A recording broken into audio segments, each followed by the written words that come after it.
The next song is just particularly about that, isn't it? Yeah.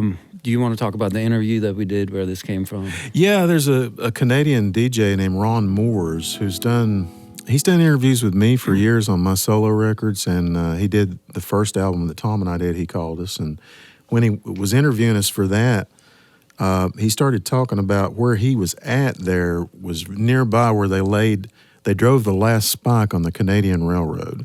Now, most of us know Gordon Lightfoot's song about the Canadian Railroad trilogy. It's a really important part of their cultural heritage up in Canada. And, of course, we had the Transcontinental Railroad here, so roughly at the same time, but not that far apart. And so when he said that, they just drove the last spike right over the hill, and I know I was writing it down, Tom was too. So we wrote down that phrase, the last spike, and that's what this song is here. It's what it's about. 1, 2, 3.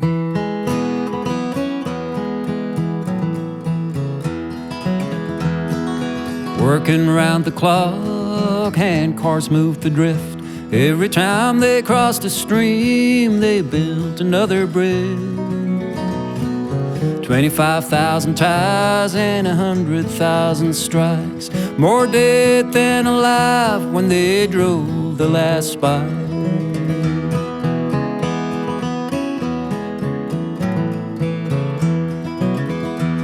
That's how the West was won, that's how the West was lost.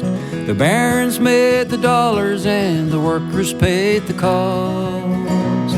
They barely heard the warning before the blast of dynamite. Then they kept on laying tracks till they drove the last spike.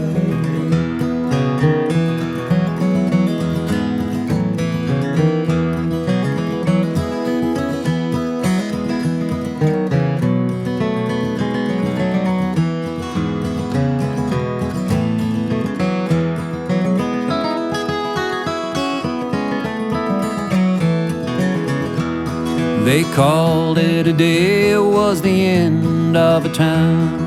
That engine disappeared eastward down the line.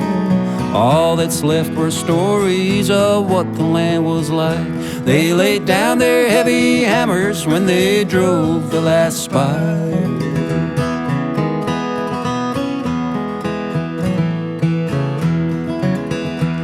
And when the task was ended, they went their separate ways. Spokane or San Francisco or back to Boston Bay. An old guitar for comfort and tobacco in a pipe, laid off and sent away when they drove the last spike.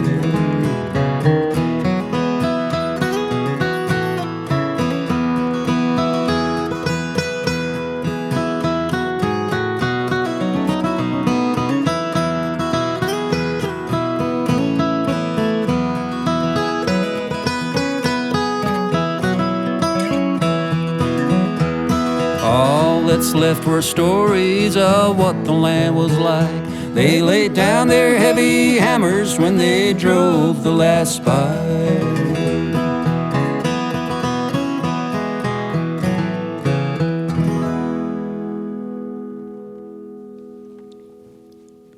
Tim Stafford and Thomm Jutz here in Studio B from the Wall Dogs album, The Last Spike. You know, my mind wandered while y'all were singing. Of course, I was listening because, like I said, pick up so much useful history and information. But what was going through my mind was like a slideshow I see online of all these photos of the abandoned railroad tracks everywhere and the old trestles and the, old tracks you can barely see. They're overgrown by the woods and all that stuff. And it's, I don't know why, but it makes me feel kind of melancholy when I see those things. Well, I think the train has become sort of its own mythological image in the American psyche, because without the train, the country couldn't exist, couldn't have explored to this extent. And that's why there's so many songs about trains, and also because traveling by train is such an elegant way to get from A to B.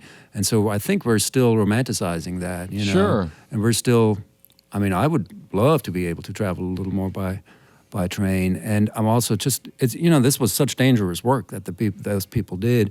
And also something that we talked about a little bit last night, the Transcontinental railroad here in the U.S. was finished during the Civil War. So Abraham Lincoln did two things at the same time that were pretty monumental. You know?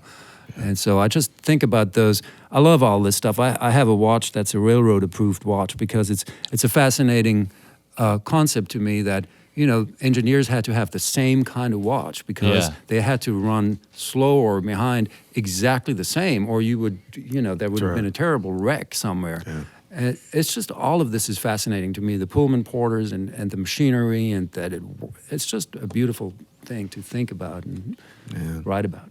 Sure is. And I would mention, since you mentioned we referred to your show last night in Boone, if you didn't get to see them in Boone last night, you guys are going to be in Old Salem tomorrow, right? Yeah, at down Muddy at the Creek. Muddy Creek Listening Room Cafe down there. It's I've never been there, but I've heard it's a really, really cool spot. Me too. Yeah. And it's a 3 o'clock show. So 3 o'clock. If you want to come, we'd love to see you. Yeah, and you can get tickets online. Yeah. So, but yeah, it's that should be fun in the little matinee action there. Matinee in Winston-Salem and Old Salem. But I love that part of town down there. Yeah. And it's beautiful. So there you go. Beautiful setting. Tim and Tom. Yeah. Sunday afternoon. Yeah, come down, spend it with us. Can't lose. You guys, writing with you two is a continual thing, isn't it? I mean, you got this album out. I'm betting, knowing you guys, that you've probably got enough songs put back that you could probably put out another album if you wanted to. Probably. We'd have to go back and look. Probably need to write. We need to write some more too. Yeah. It's as strange as that sounds, but the pandemic was a very creative period for me because I was just, you know, I just had all the time in the world to write. But we do, in terms of the number of songs, we have more than enough to make several records. But it also has to be stuff that fits for us, you know, and stuff that we're really behind. Not that we're not behind all of our songs, but some just work better than others. But there's no reason not to do it. You know, I have a studio and we live 3 hours away from each other, so let's just flood the world with music. That's what I'm saying. And history lessons. You know, if I was going for my master's thesis, I think I'd probably consult y'all's records for some ideas at least, if not some information. What would you write your thesis on? I don't know. I don't know. Something with radio, I hope. I'm not a wall dog. I'm a radio dog. Radio dog. That's all I'm ever going to be. Air dog. There you go. Air dog. Maybe we'll write that next. That'll be the next thing. All our future records are going to be about some kind of dog. Beagles. There you go. Doodles. Yeah, air dogs. I think Tom Petty had my song, The Last DJ. Yes. Yeah, I don't know. Or maybe it was WOLD, Harry Chapin or something. Yeah, I remember that one. Yeah. Great song. Hey, and guess where those call letters are today? Up in Virginia. WOLD. As far as I know, yeah, in Marion, Virginia. I did not know. Little trivia from me, I see. See, there's the beginning of your thesis right there. WOLD. There you go. See, y'all they can make that your token cover on your next album together.